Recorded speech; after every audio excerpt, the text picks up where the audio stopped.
Vanjaar se komitee het besluit om die Masson-prys vir letterkunde aan Jacques Reinhardt toe te ken. Dames en here, Jacques Reinhardt.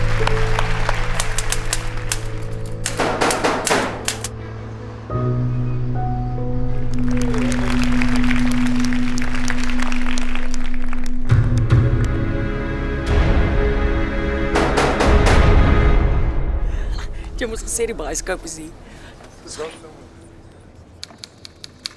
Die raaisel oor waar Jacques Reinhardt hom tans bevind verdiep.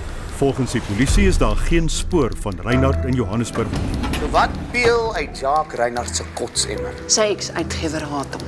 Bullseye. Jacques het maar net geweet wat goed is vir hom, maar sy dalk nog hier. Wat bedoel jy?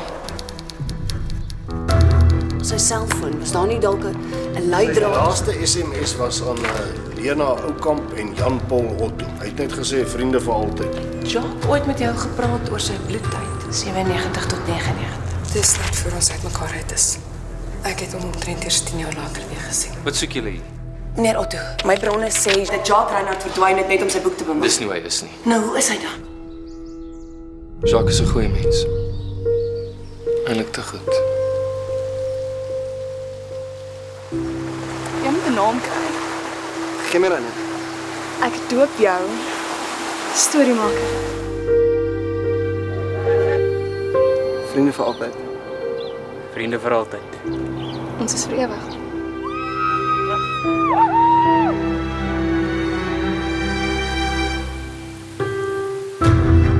Praat die waarheid, Lena.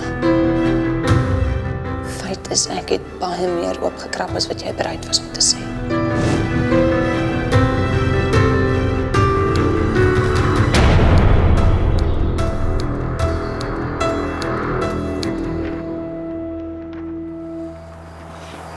Waar is jy, Jacques Reinhardt?